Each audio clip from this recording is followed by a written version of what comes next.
आणि काय करू आपण टाळी त्या एका बोटाने वाजवू. ठीक आहे, तर करा. मला तर हळूहळू पाऊस. आता 2 पाऊस वाढला. 3 4 5 3 3 2 1 5 3 2 संपला. 1 2 3 4 5 3 2 1 करता. हे करताना काय होतं की आपण कंपन कमी किंवा जास्ती करू शकतो, बरोबर. पण जसं जसं कंपन वाढेल तसा तसा ध्वनी वाढणार. तर आपण आता कुठल्या टॉपिक बद्दल बोलूया. ध्वनी म्हणजे काय?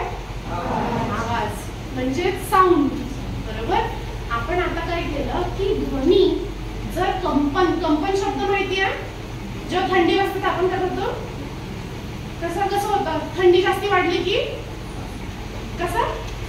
आणि आपण फोन जो असतो, मोबाईल फोन सगळ्यांकडे आहे का? घरी आहे. आणि घरी तो फोन जो असतो ना, तो जर असा टेबलवर ठेवला आणि कोणाचा कॉल आला तर काय होतो, आवाज येतो.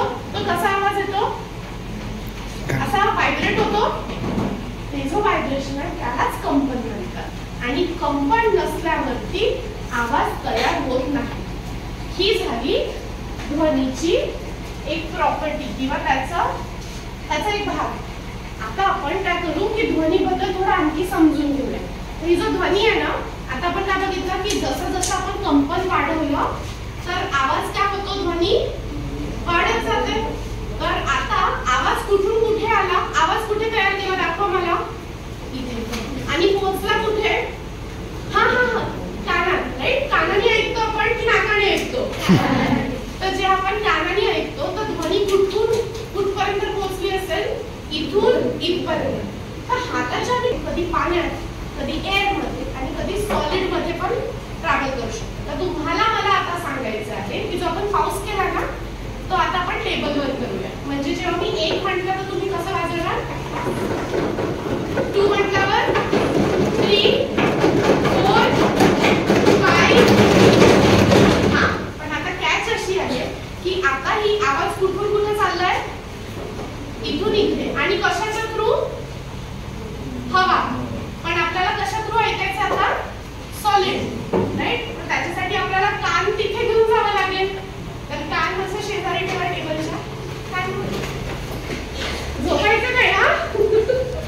आणि जसं 1 म्हटलं तर 1 टॅप करा. 1 2 3 4 5 5 5 5 जोरात जोरात जोरात.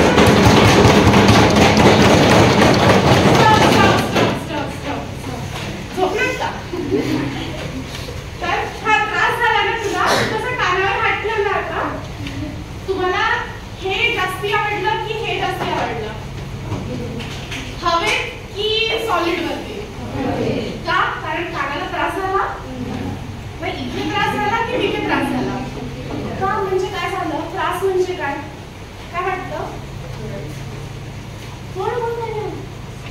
जेव्हा हवेत होतं तर सांगा काय नाही होत. हवेत जेव्हा केलं तर तेव्हा आवाज कमी होता की जास्त होता?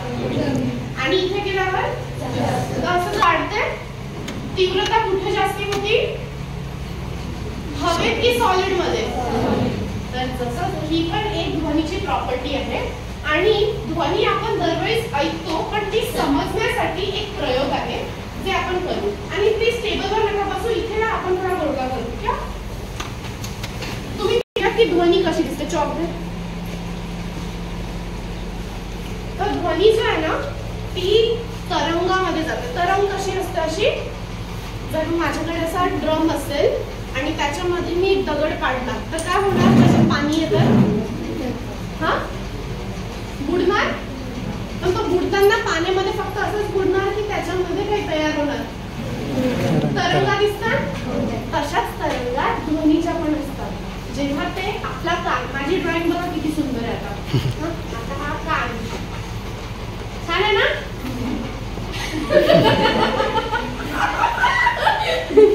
आणि इथे होतो साऊंड. तर साऊंडला आपण फटाक्यासारखा जसं येतं असं विचार करतो. तर इथे झाला साऊंड आणि इथे होते कान. तर ती जो कानात आहे इथे जाते ती ध्वनी अशी तरंगात जाते. पण ती तरंग ना अशी नाही दिसत.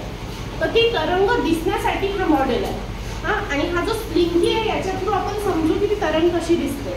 तर त्याच्यासाठी काय करायला लागेल, अमन तू घट्ट पकडशील भारती आणि अमन तिथे काय कर की याला थोडासा धक्का दे. तर बघा आता हे जो आहे ना मी याला तू पकडून घ्या, घट्ट पकडून घ्या. हां आणि मी सोडलं तर काहीतरी दिसतंय का? काय झालं? जसं पाण्यावरती ते होत होतं तसं काहीतरी दिसतंय का? बघा तरंग दिसली. आणि ही तरंग कुठून कुठे जाते? जिथून मी एनर्जी दिली, जिथे मी ऊर्जा दिली तिकडनं दुसरीकडे जाते. ऊर्जा कधी पण आपण अशीच तयार करू शकत नाही.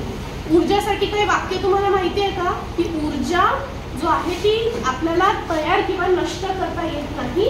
ती एक रूप ते दुसरे रूप मध्ये ट्रान्सफॉर्म होतं. बरोबर, म्हणजे चेंज होतं किंवा बदलती त्याच्यात. म्हणजे आता मी जे अन्न खाल्लं, मी सकाळी नाश्ता केला, त्याच्याने मला एनर्जी आली. हा ती जो ऊर्जा आहे ती माझ्या हातात गेली.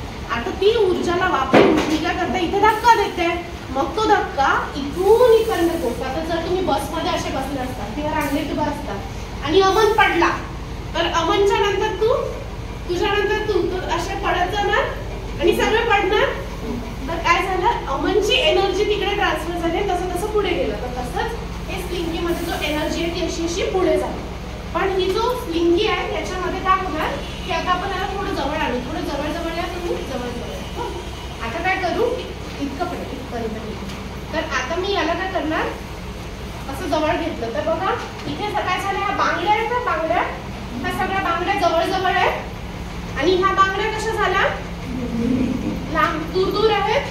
सो ह्या जो दूर दूर झालेल्या बांगड्या आहेत त्याच्यामध्ये जेव्हा मी ही सोडली तर बघा ते काय होतं, तो ती जो जवळ आली आहे ती अशी जवळ जवळ बांगड्या अशा अशा करून पुढे जातात आणि अशी ऊर्जा पुढे जाते. तर याला जो असतं टेक्स्टबुक आहे कोणाकडे सायन्सची, प्रेशर आणि रेरेफॅक्शन. ठीक आहे. सो कॉम्प्रेशन रेरेफॅक्शन म्हणा, कॉम्प्रेशन रेरेफॅक्शन. तर जो ध्वनी आहे ना ती अशीच कॉम्प्रेस होऊन पुढे जाते आणि मध्ये मध्ये मग अशा बांगड्या जो आहेत त्या सुटत जातात.